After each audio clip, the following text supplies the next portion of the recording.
शिव पार्वती के विवाह आरंभ।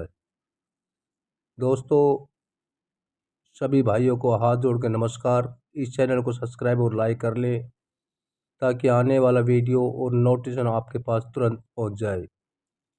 ब्रह्मा जी कहते हैं कि नारद इसी समय वहाँ गगराचार्य से प्रेरित हो मैना सहित हिमवान से कन्यादान का कार्य आरंभ किया।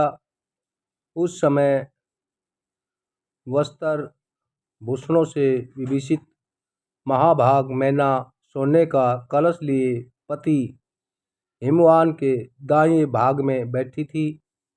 तत्पश्चात पुरोहित सहित हर्ष से भरे हुए शैलराज ने पाग आदि के द्वारा वर का पूजन करके वस्त्र चंदन और आभूषणों द्वारा उनका वर्ण किया।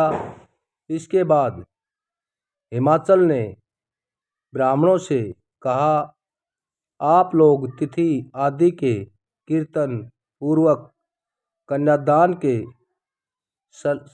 संकल्प का प्रयोग कर बोले। उसके लिए अवसर आ गया है। वे सब दिव्य श्रेष्ठ काल के ज्ञाता थे। आते तथात्सु कहकर वे सब बड़ी प्रसन्नता के साथ तिथि आदि का कीर्तन करने लगे। तदंतर सुंदर लीला करने वाले परमेश्वर शंभु के द्वारा मन ही मन प्रेरित हो हिमाचल ने प्रसन्नतापूर्वक हंसकर उनसे कहा, शंभो, आप अपने गोत्र का परिचय दे, परवर, कुल, नाम, वेद और शाखा का प्रतिपादन करें। अब अधिक समय न बिताएं। हिमाचल की यह बात सुनकर भगवान शंकर सुमुख होकर भी विमुख हो गए। अशोचनीय होकर भी तत्काल शोचनीय अवस्था में पड़ गए।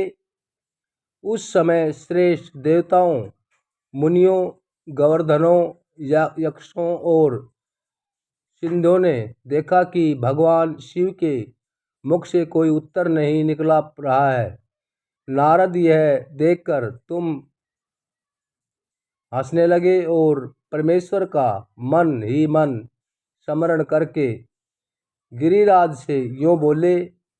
नारद ने कहा, पर्वतराज, तुम मूढ़ता के वशीभूत होकर कुछ भी नहीं जानते।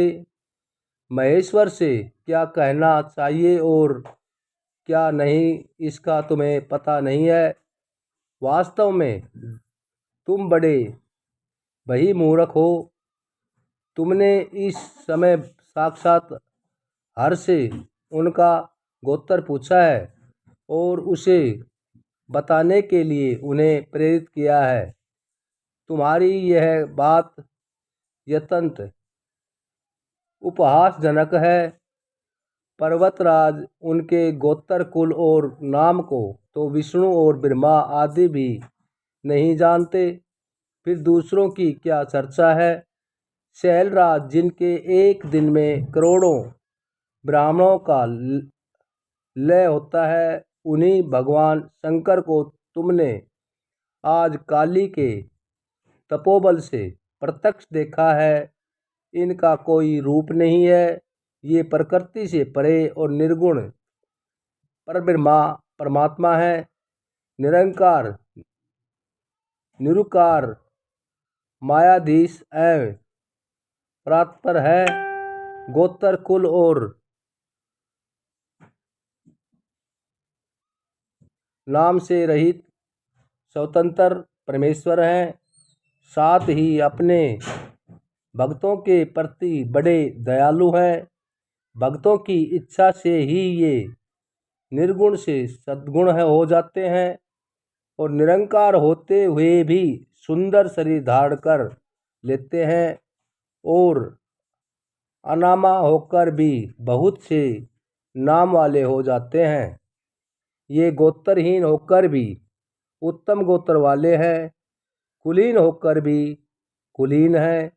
पार्वती की तपस्या से ही ये आज तुम्हारे जामता बन गए हैं। इससे सह नहीं है। गिरिश्रेष्ठ, इन लीला विहारी परमेश्वर ने चराचर जगत को मोह में डाल रखा है। कोई कितना भी बुद्धिमान क्यों न हो, वह भगवान शिव को अच्छी तरह नहीं जानता। ब्रह्मा जी कहते हैं कि मुने, ऐसा कहकर शिव की इच्छा से कार्य करने वाले तुझ ज्ञानी वेद ऋषियों ने शैलराज को अपनी वाणी से हर्ष प्रदान करते हुए फिर एक प्रकार उत्तर दिया। नारद जी बोले कि शिव को जन्म देने वाले तात महोसल, मेरी बात सुनो और उसे सुनकर अपनी पुत्री शंकर जी के हाथों में दे दो। लीलापूर्वक रूप धारण करने वाले सगुण परमेश्वर का गोत्र और कुल केवल नाद ही है। इस बात को अच्छी तरह समझ लो। शिव नाद में है और नाद शिव में है। यह सर्वथा सच्ची बात है। नाद और शिव, इन दोनों में कोई अंतर नहीं है। शैलेंद्र, सृष्टि के समय सबसे पहले लीला के लिए सगुण रूप धारण करने वाले शिव से नाद ही प्रकट हुआ था। अतः वह सबसे उत्कृष्ट है हिमालय। इसलिए मन ही मन परमेश्वर शंकर के द्वारा प्रेरित हो मैंने आज अभी वीणा बजाना आरंभ कर दिया है। ब्रह्मा जी कहते हैं, मुने, तुम्हारी यह बात सुनकर गिरिराज हिमालय को संतोष प्राप्त हुआ और उनके मन का सारा विमर्श जाता रहा। तदनंतर शिव भगवान आदि और तथा मुनि सब के सब विस्मय रहित हो नारद को साधुवाद देने लगे। महेश्वर की गंभीरता जानकर सब विद्वान आश्चर्यचकित हो गए। प्रसन्नता के साथ संकित हो बड़ी प्रसन्नता के साथ परस्पर बोले, आहो, जिनकी आज्ञा से इस विशाल जगत का प्रकाश्य हुआ है, जो प्रात्यपर आत्म बोध स्वरूप स्वतंत्र लीला करने वाले तथा उत्तम भावों से ही जाने वाले योग है, उन त्रिलोकीनाथ भगवान शंभु का आज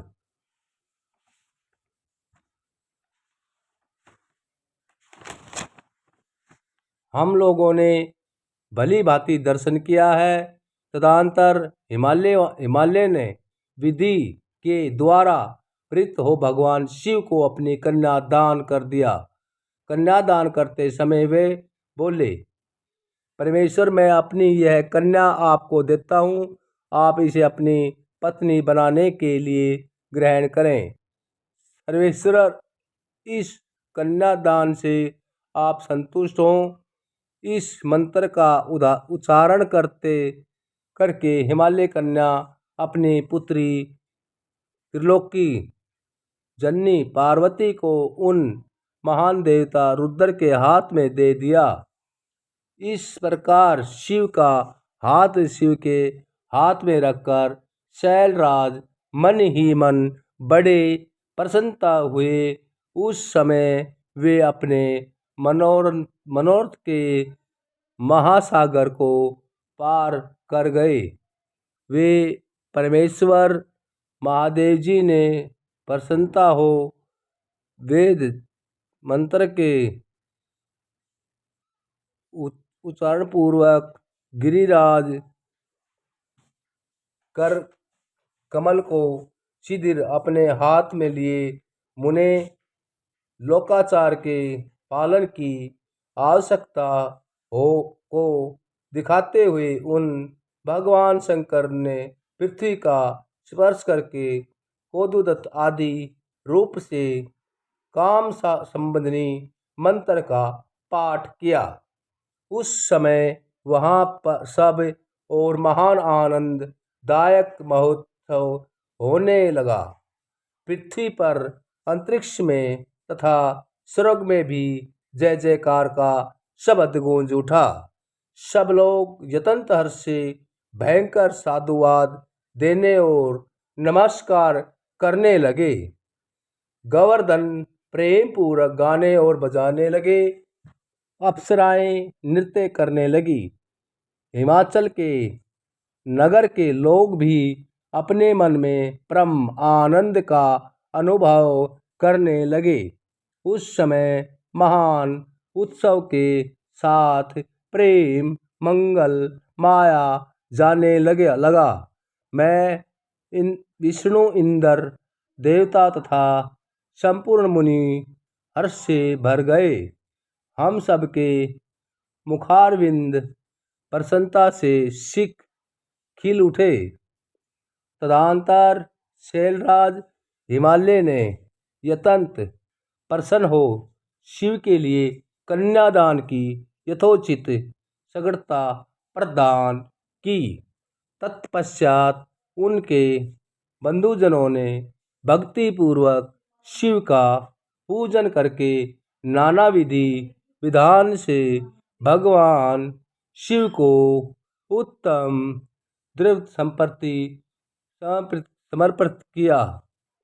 हिमालय दहेज में अशोक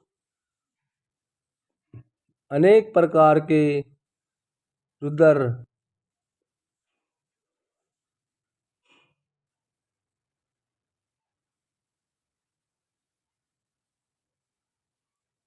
रतन पात्र एक लाल सुसज्जित गोएं, 1,00,000 सजे सजाए घोड़े, करोड़ हाथी और उतने ही स्वर्ण जड़ित एक तथा आदि वस्तुएं ही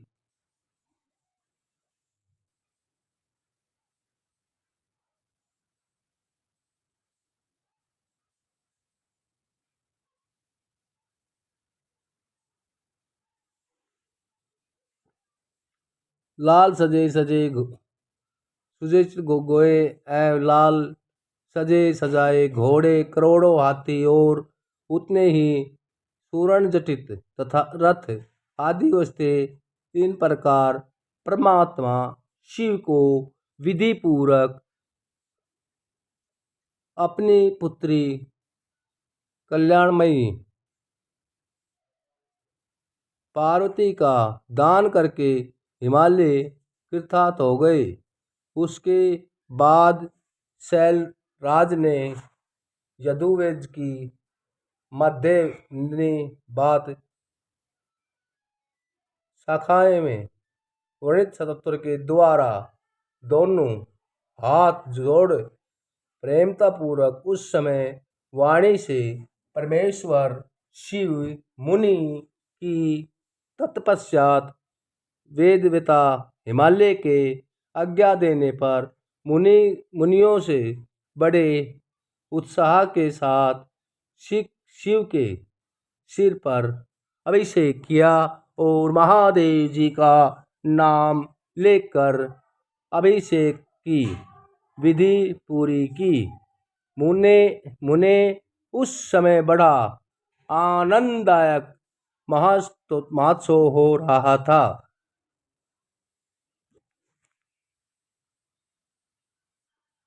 ओम नमो शिवाय। ओम नमो शिवाय। ओम नमो शिवाय।